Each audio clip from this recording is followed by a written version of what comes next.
to jump into this. Always trying to steal the spotlight.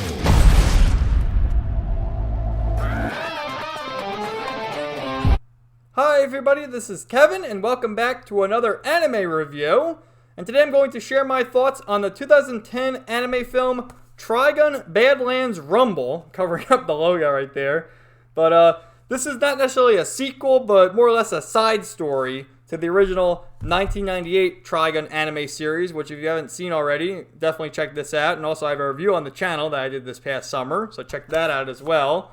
But Trigun's a little bit weird because there's two different mangas from back in the day. There's the original Trigun manga, which is 3 volumes, and mostly adapts the anime. And there's also the, not a sequel series, but sort of like a retelling, called Trigun Maximum, which went 14 volumes and is a lot darker in tone from what I've been told. And it's interesting that they never adapted that into an anime series because, I mean, Vash is one of the more iconic characters. I feel like everyone's seen this dude before, whether or not you saw him on Adult Swim back in the day or just, you know, freaking Vash the Stampede, the humanoid typhoon. But anyway, I just got done watching this fantastic movie. Absolutely loved it.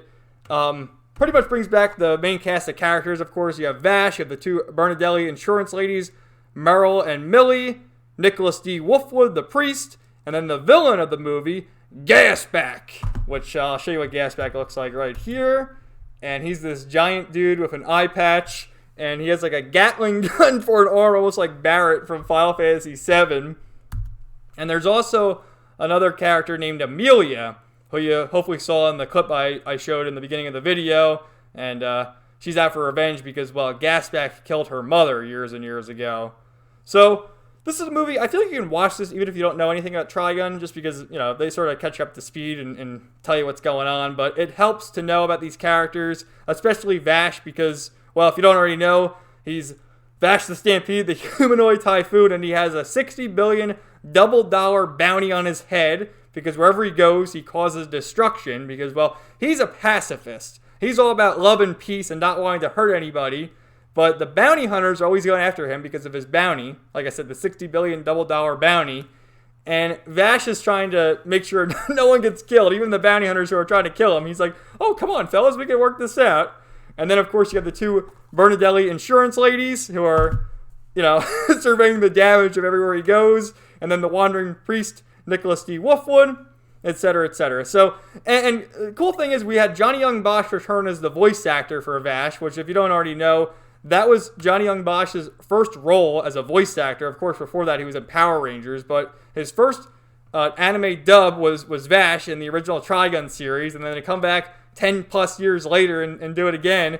And then he's done so many iconic roles, I can't even name them all, but probably his most famous is Ichigo from Bleach. He's Lelouch in Code Geass, Renton in Eureka 7, most recently Zora in Black Clover. He's going to be taking over for Broly in Dragon Ball Super, too. So I know a lot of people are pissed off about that. But if you paid attention to the video games, he's done a fine job as Broly. So that's pretty cool. And all you really need to do is yell, right? But they recast everyone else. One of the ladies, I forget whether it was Meryl or Millie, is voiced by the same woman who voices Mari in the Evangelion Rebuild movies. So that was cool. And then for the new character that they introduced here, you have Gasback, who's voiced by John Swayze, who always seems to voice villains. And he also voiced Gendo Ikari in the Evangelion Rebuild movies, among other characters. And then Amelia is voiced by Colleen Clinkenbeard, who voices Urza Scarlet in Fairy Tail. So a lot of familiar voice actors, and they all did a fine job. So the movie starts off 20 years ago, and it's Gasback with 3 of his associates. I'll call them the Three Stooges. They all have names, but they're irrelevant. And they're robbing a bank, and the Three Stooges are getting ready to betray Gasback. And, you know, the one guy points a gun at Gasback, and you've seen how he looks. I mean, he's like over 6 feet tall, has a giant Gatling gun for an arm. And what he does is he flicks the guy right in his face, and like part of his nose and his face comes off. He's bleeding all over. And then the police have the bank surrounded, and they're ready to take Gasback out. And Gasback's taking a couple of steps backward, and all of a sudden you hear a scream, "No, you stepped on my donut!" and then you see Vash, and Vash is like hanging on to Gasback's leg, and all I'm thinking is, what is Vash doing in the bank, and how is Gasback stepping out on his donut? But that's like the running gag. Vash, all he wants to do is just chillax, eat his damn donuts, and not be bothered by anybody, but he's always roped into all this violence. So he's there, and Gasback's ready to kill the Three Stooges, but Vash is there, so they're not going to get killed. And he has everything rigged, Gasback does, to blow it up, to blow up the whole town and make his escape. And Vash is like deflecting all the bullets. I'm like banging everything around, talking with my hands. Sorry about that. But, you know, he's avoiding all the damage and saving all the innocent people and the police. And then eventually Gasback makes his escape, and Vash saves the day. And then, you know, 20 years later, in the present day, and the Three Stooges all got away with their share of the money. So they all become moguls now. They have their own establishments, and slowly but surely, Gasback is getting his revenge, taking them all out. And the one guy who had part of his face damaged by Gasback's flick to the face there that I mentioned, he's like shitting his pants, like, oh no, he's gonna come after me next. So it's sort of set in an apocalyptic future, almost like Mad Max. There's a lot of Mad Max references here. Like Mad Max Road Warrior, and then more recently Mad Max Fury Road with like the cars chasing in the desert. But they're traveling. There's all these bounty hunters traveling on this vehicle in the desert to get to the one mogul's establishment to protect him for protection against Gasback, and also to protect his statue. He has a statue of himself in the middle of the town, and it shows Amelia, who's there, who's this pretty hot chick who's there with a bunch of like rough bounty hunters, and there's these two jamokes who like approach her like, hey baby, come, why don't you share some loving with us? And she's like, get away from me, I won't hesitate to kill you. So they get all pissed off by that, and the one guy like pulls out a knife. He's like, I'll knife you up. And then Vash comes by. He's like, oh, hey, you know, I was meaning to ask someone for a knife because I bought this fruit and I need to peel it with the knife. And then they start fighting over a knife, and the knife breaks in two. And of course, the two pieces of the knife poke both of these jamokes in the forehead, and like all the blood comes out of their forehead, and they like collapse. So some time passes, and Vash is like trying to hit on Amelia. He's like, oh, I saved you, little lady. Won't you go on a date with me? Give me a little smooch. And she's like, no, you creep, get away. So those two guys who had their foreheads stuck with the blade, they wake up from being unconscious, and they start getting ready to shoot everyone. And they're laying on a blanket. So Vash gets this blanket and like rolls him up and wraps him up almost like a picnic basket. And then they toss him off this like sand cruiser that they're on. Oh, it's hilarious. There's a lot of good humor in this, along with action and some really heartfelt moments. So they get off, and they're in the establishment with all the other bounty hunters ready to protect the mogul. And Vash is still trying to hit on Amelia, and Amelia's like, no, leave me alone. But eventually, like, time passes and it's nighttime, and they're in the bar, and they run into Merrill and Millie, who are there surveying the land because they, you know, are getting ready for the damage that Gasback is going to ensue eventually. They're already preparing. And they make a comment like, Vash is here too, and we have to worry about Gasback? Oh no! The Bertadelli insurance company never hear the end of it. But so what happens is they end up all eating, sitting and drinking and eating together. You know, Merrill, Millie, Amelia, and Vash. And those two jamokes that got tossed off the sand cruiser find their way into the bar, and now they have bandages on their foreheads. And they're ready for revenge because, of course, they see Vash. He's wearing the red trench coat. I mean, how could you miss the guy? So they pull out their guns, and then as soon as they pull out their guns, because they're in this bar with all these other bounty hunters, all the bounty hunters pull out their guns as well, like the classic Western cliche where the one guy's pointing his gun at that guy, and et cetera, et cetera. And then there's a split second where you see Vash underneath one of the tables, and he's like, shh. And they're getting ready to fire their guns, but they all pull the trigger, and you hear the click, and none of the rounds are firing. And then it shows Vash under the table again, and he's got all these bullets. He has like hundreds and hundreds of bullets underneath the table. It's like, how do you get them so fast? So instead of shooting each other, they all break out into like a fist fight brawl. And then, you know, they all escape. Everyone makes their way out, and then Vash gives him. There's a cute scene. He gives her like Amelia a piggyback ride to the inn, and then she tells Vash what's going on about how her mother died at the hands of Gasback, and that's why she needs to get her revenge. And Vash is thinking like, oh shit, 20 years ago I actually let that guy go, so me letting him go caused another person to die. And there's sort of this internal struggle that he has there where that's his whole lease on life, to let people live and not cause any violence. But there are repercussions in that because obviously not everyone is as good-hearted as Vash is, and letting a villain like Gasback escape unwittingly caused the death of another person, which, you know, was bound to happen. But they explored a lot of that in the original anime. And I really love this movie, how it has all these various tones. It has a lot of comedic moments, like I was talking about, a lot of great action scenes, more so towards the end, and then some deep moments there. So elsewhere, I haven't even talked about Nicholas D. Wolfwood, the priest, yet, but there's a scene, like I said, with Gasback going around to the other moguls, taking them out, and Gasback's charging in and is ready to get killed. And all of a sudden, you see the cross appears. And Wolfwood walks around with this cross that he has all wrapped up. And he's using it as a shield. And then he unwraps it. And, of course, the cross is this giant-ass gun that he walks around. And he's like a complete badass walking around with a cigarette in his mouth, with his sunglasses, shooting people with the cross gun.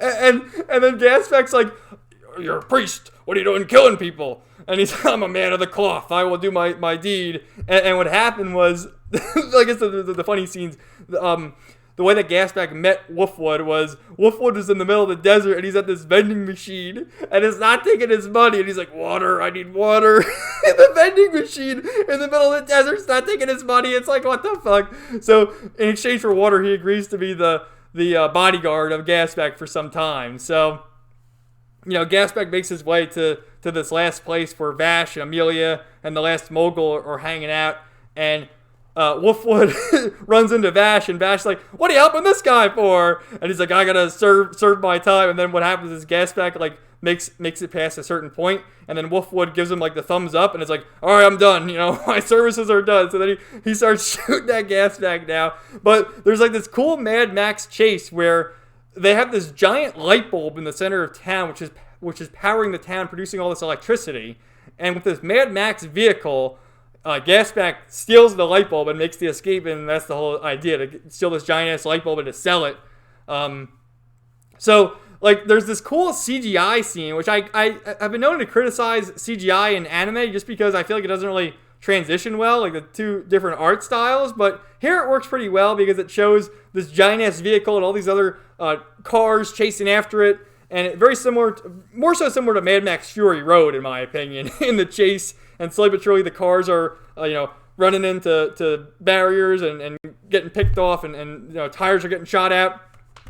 And Amelia's ready for the kill. She's getting really close to Gasback, ready to shoot him. But Vash stands in the way and is like, "No, we gotta save him." And Amelia's like, "What the fuck? I already told you the whole story about my mother." So Vash gets knocked down and actually falls into like some quicksand. And they think he's dead, but of course he's not dead. So Amelia and Wolfwood make their way back, and also there's this badass scene too where Wolfwood picks up Vash's glasses, because that's all that remains, and then he's wearing them, which is pretty badass. But they make their way back, and they find out, because he stole this giant light bulb, there's no more electricity in the town. And there's another heartfelt scene where there's these parents which are pumping this machine to provide oxygen for one of the children that was in the hospital, because they were ill, and because there's no electricity, the hospital's not functioning. So Amelia's like, "Oh shit, we need to get that light bulb back, because there's more than one life at stake here. There's countless lives at stake." So they devise a plan for Wolfwood and Amelia to go back there and to save the day. And as they're making their way back to find Gasback, Meryl and Millie are on their way back to the Bernadelli Insurance Company. And as they're like walking by the quicksand hole, Vash's hand just pops out of the quicksand. How the fuck did he survive that? But he survives, and so they take him back there, and they're having this epic battle with Wolfwood and Amelia versus Gasback, and then all of a sudden Vash appears, and then like he nudges Wolfwood, and he asks for his sunglasses back, because Wolfwood's wearing Vash's sunglasses, so he gives him his sunglasses back, and Wolfwood's like, "You're always trying to upstage me, huh?" So they have their confrontation, and what happens, because you saw how Gasback has the Gatling gun. So what happens is they decide to just take out his gun and like hit him in those areas, so he can't use his weapon because Vash can't kill anybody. And then they have a heart-to-heart, and then we learn that Gasback is actually Amelia's father. And the reason why Amelia's mother died was because, well, when Amelia was born, Gasback he's making all this money, he has to get it on with somebody, so he has a kid. and he gives like a lot of money to Amelia and her mother, and they're like, oh, I gotta go rob more places. Here's enough for you to survive. But she got really ill, and because she had the reputation of being, the baby mama with Gasback, the doctors wouldn't help her, so she just died. So in a sense, yeah, it was Gasback's fault just for the path in life he chose. But they reconcile, and then Gasback agrees, all right, I'll go to jail. So it just ends like that, and really great movie. I very much enjoyed it. Like I said, I rewatched this past summer. I've seen this a number of times. I watched it on Adult Swim back in the day. I've had this DVD for a long time. I'm surprised Trigun's not on Blu-ray. If you look, this is only DVD, and I don't think this is even in print anymore. This is one of the older, see how ripped it is up there already? It's seen the wars. So I've watched this probably like 4 or 5 times. I love this series. I've never seen this movie, and I got it from Right Stuff. They had the holiday sale. I got it for like $10. You can probably get this now for like $20, $25. Never seen it before. I'm like, yeah, Trigun, man. Let's watch it. Look at his face right there. You gotta love the fucker. And I love that it's a slipcover, too. Very rare, because this is 2010. Well, really 2011 in North America. And very rarely do, when you get an older anime, does it have a slipcover. But highly recommend it, especially if you're a Trigun fan. I gotta read the manga at some point. I really do wish they would adapt Trigun Maximum as an anime, because, dude, this is like one of the classic series. This is one of the most iconic anime characters from the 90s and 2000s. I mean, come on, man. But I loved it. I thought it was great. I definitely recommend it. Let me know what you think in the comments down below. Let me know what you thought of this review. And stay tuned for more videos coming soon. Have a great day. And love and peace. Love and peace. And give me a donut, would you? Have a great day, everybody.